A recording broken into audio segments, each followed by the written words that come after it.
I want to take one moment here. I have a lot of the people here right now who were instrumental in starting the company and getting to where we were. Razi, Xavier, you remember when the company was just 10, 15 people.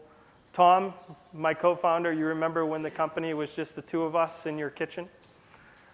Akira, Shigeru, you remember when it was just you two in Japan and we were just looking for our first customers?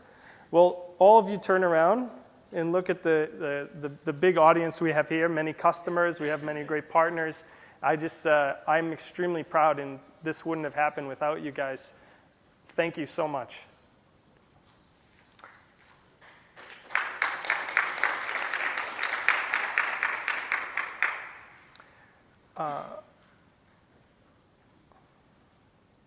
Okay, so one note about the presentation. The audience is very diverse. We have data scientists, we have executives, we have IT folks. So there's a lot of different backgrounds, a lot of different experience levels. So I'm trying to have a presentation that's good for everybody. So a lot of compromises. It might not be perfect for anyone, but I try to be okay for somebody. I want everybody to take something out of this presentation. So the outline is, first I'm going to give a small motivating intro that's kind of a continuation of the video that you saw. And then I'm going to do my best to give the very best explanation of machine learning, deep learning, artificial intelligence, data science that you've ever seen. Everybody has their own explanation of it. I think that I have the best one. So I'm going to share that with you. Then this SP stands for self-promotion. So why automated machine learning? We are an automated machine learning company. So the third point, just warn you, it's a bit of a DataRobot commercial, but I'm marketing it as such, so being honest about it. And then fourth, we'll attempt to make history together. So it's a bit of a surprise at the end, but we will try to do something that could change the course of history right here in this room, and I'll need your help. So I think most of you know who Masayoshi-san is. This is a quote from him. Those who rule data will rule the entire world. AI-driven companies will take 1.2 trillion from competitors by 2020. The leaders in artificial intelligence will rule the world. So like Vladimir Putin and Masayoshi-san agree on at least one thing. AI will generate 2.9 trillion in business value and recover 6.2 billion hours of worker productivity. And I think that this one is my favorite. Companies have to race to build AI, or they will be made uncompetitive. Essentially, if your competitor is building AI and you're not, they will crush you. So that's from Elon Musk. It's interesting that Elon Musk also tells everybody, don't build AI because it will take over the world and kill all the humans. But these kind of mixed messages.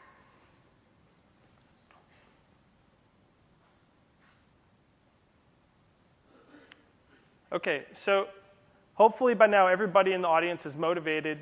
They want some AI. I think it'd be very surprising to me if there's a single person in the audience that doesn't want AI right now, even though we haven't really defined what it is. So that's what I'm going to attempt to do now. First, I'll start by defining what AI isn't. So when we're talking about AI here, we are not talking about this AI. If you're interested in that, Elon Musk is worrying about this every day, every night. And I'm sure you just subscribe to his Twitter if you're interested in this type of AI.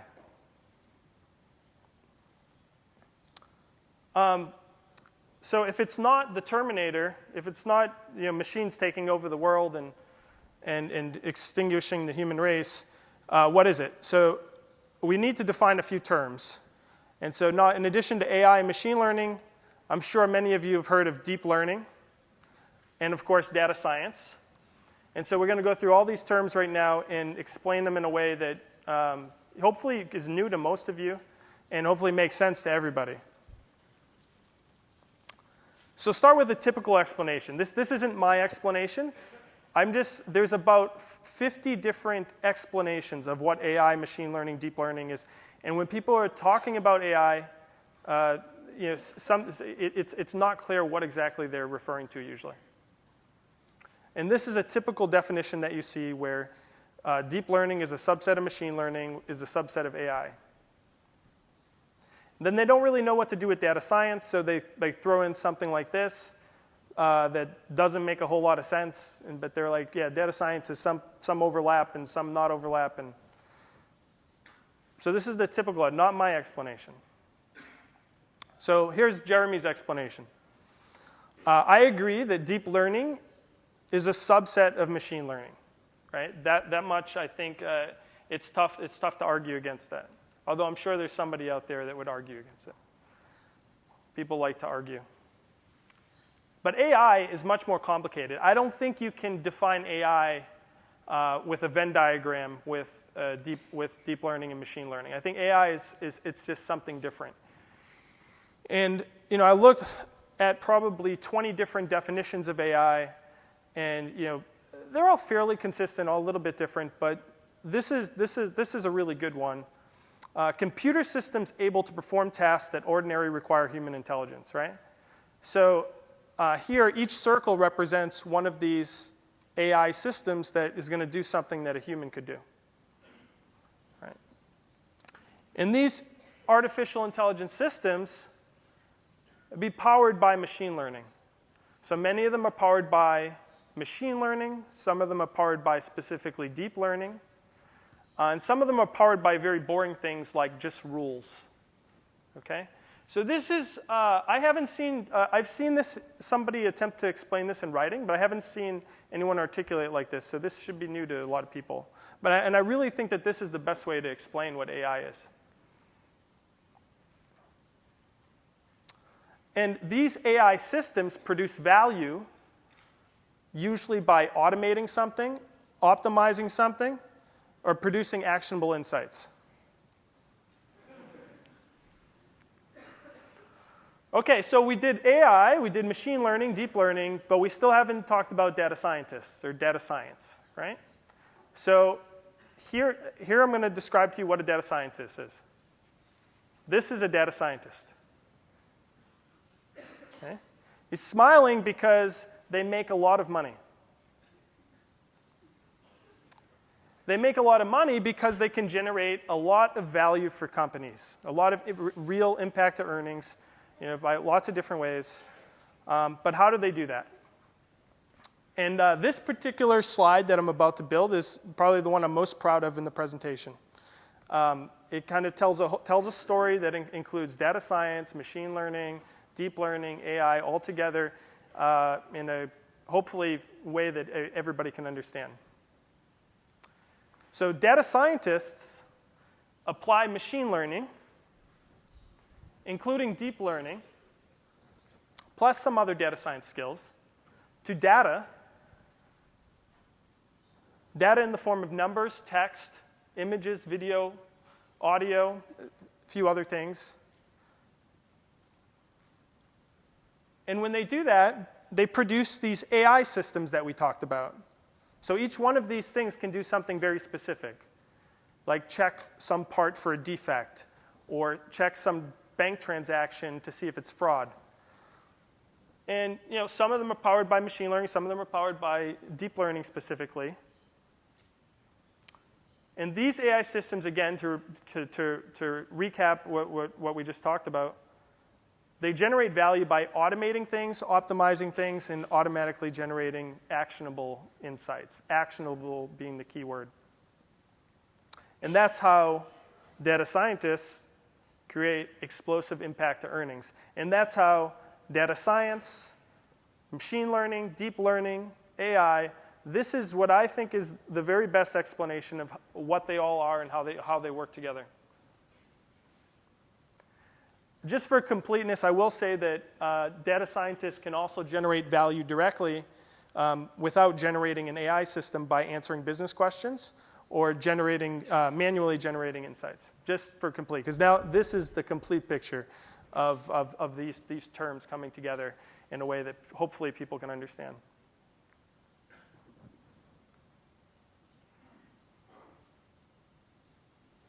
Okay, so we've defined AI and machine learning, and deep learning, data science. Now, what about AI-driven enterprise? What does that mean? We'll start with enterprise, and we'll build off of that. So here's a typical enterprise. Yours might look something like this. It might look different. And you have R&D, you have production or manufacturing, marketing, sales, HR. This is just a simple example. And then you have the executives on top. Now, an AI-driven enterprise looks like this. Every part of the company should have AI systems in place, generating value, automating things, optimizing things, generating insights, so the company can be the best it can be. But each component has to do it. And there are use cases in every single department.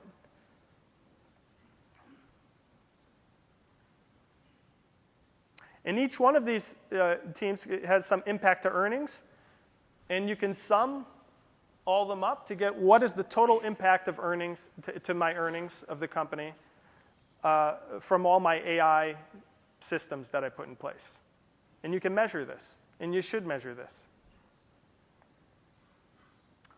But to do this, as we just saw, requires data scientists. So one popular way to go about this, by the way, I don't think we mentioned in the beginning, but I'm a data scientist, actually. So before I started DataRobot, I was a data scientist. I'm still a data scientist, probably more so than I'm a CEO. And so I'm one of those red circles there. You can have a centralized data science team to build out all these AI applications across the business. Or you could put data scientists in each line of business, each department, and have them work directly there and produce the AI systems. But realistically, you need lots of data scientists to have this many AI systems. A good rule of thumb is for every AI system that you're going to put in place and put in production, you probably need at least one data scientist to work on that. There's exceptions for certain types of use cases, but that's probably a good rule. So it looks easy, right? We just hire a bunch of data scientists, and we have an AI-driven enterprise. The problem is this is a fantasy. Why is it a fantasy? Two reasons. One is data scientists are unicorns. It's a very nice picture, isn't it? It's nice. And by unicorns, I mean that the list of skills required to be a data scientist is so long, and they often don't go together in the same person, it's very hard to find somebody with all these skills. So you need to be able to program a computer. You need to understand math and stats. You need to understand the business. And you need to have knowledge of the data that's within the business that you're going to use for the AI.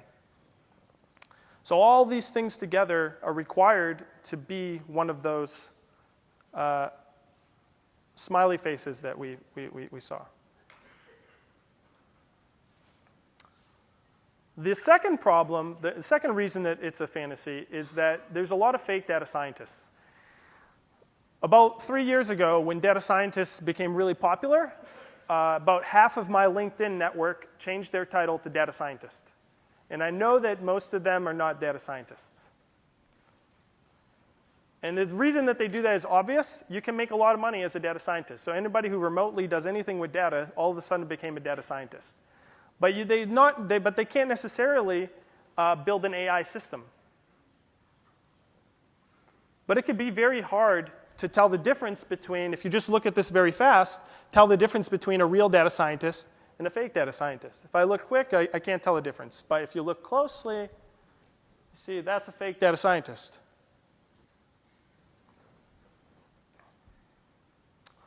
In fact, if we go back to our example of our awesome AI-driven enterprise with data scientists building AI applications everywhere, and we look closer, you can see that there was actually a lot of fake data scientists hiding in our AI-driven enterprise, and we didn't even know it. right? I know when I showed you guys this the first time, you thought that they were all real data scientists, but there's a lot of fake ones. And this is a toy example, but in reality, it's even harder. It's even harder to find the fake data scientists, really. And fake data scientists, not only can they not execute, but sometimes they will generate negative impact to earnings. So these red dollar signs, that's negative impact to the earnings of the company. They can do more harm than good. And that's actually why we created DataRobot. 5 years ago, we thought there would be a problem that there wouldn't be enough data scientists to meet the demand for machine learning and artificial intelligence. And today, this is still the problem that we're solving. So a lot of companies get started and go through a lot of changes. DataRobot, from the very beginning, has been about solving this problem. We've been about teaching machines to do the job of a data scientist. And because we've been the only company focusing on this for the last 5 years, we're really the only truly automated machine learning platform out there. There's others that may try to copy us, but we've spent so much money, and we've had so many amazing people working on the product, putting thousands of hours in. It's going to be very difficult for anybody to catch us. And the way we did that was, we took some of the top data scientists in the world, literally, ranked on Kaggle and so on. We took what's in their heads. Then we took the best technologies in the world, and we put it all into the software and automated it. And you'll see a demo from Akira shortly.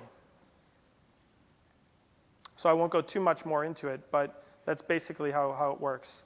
And so what we do is we take that big list of skills required to execute on AI projects, and we reduce it to just two: knowledge of the business and knowledge of the data. The programming and the math and stats, DataRobot takes care of that for you.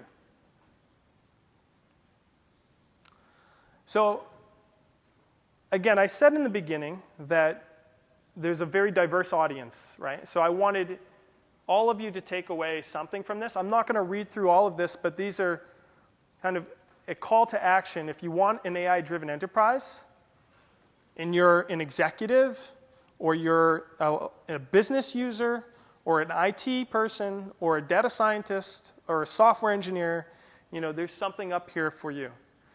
And I think the one that I want to call out is the top one in yellow. I think everybody has to decide, both for your company and yourself, if you want to be AI-driven, or if you want to become a fossil.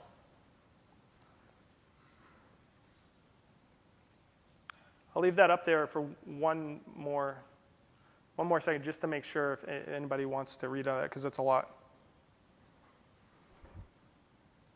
And the other point to make here, the reason why this slide has so much on it, is that being an AI-driven enterprise requires collaboration from a lot of different parts of the company. It's not an easy thing.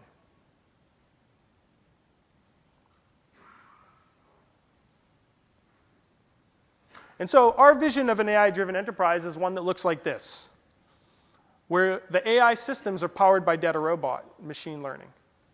See the little robots inside. And this is a much more realistic version of this. Now we have customers, to be clear, half of our customers and users are data scientists.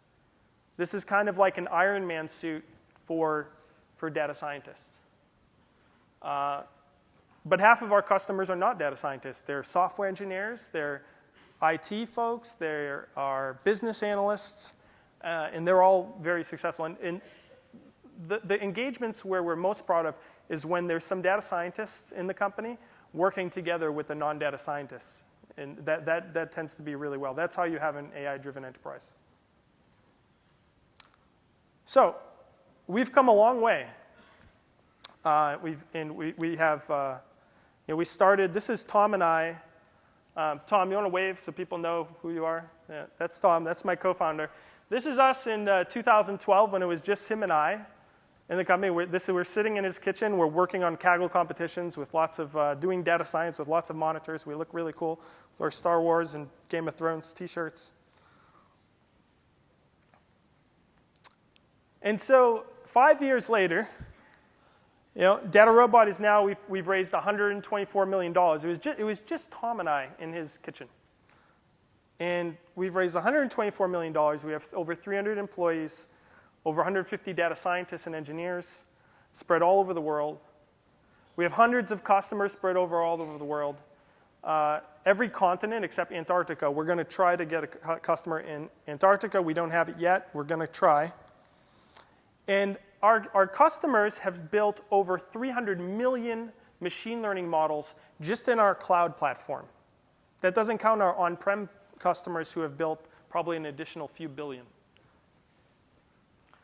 So we've accomplished a lot, but I'd say we have a lot more to accomplish.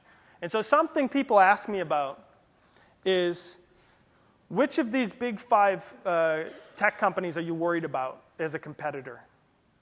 Is it Amazon? Is it Google? Is it Microsoft? There's a lot in the press about Google and machine learning, and everybody's machine learning AI. So clearly, we must be scared. We're a small company compared to these guys. So I put some thought into it, and I kind of analyze each one.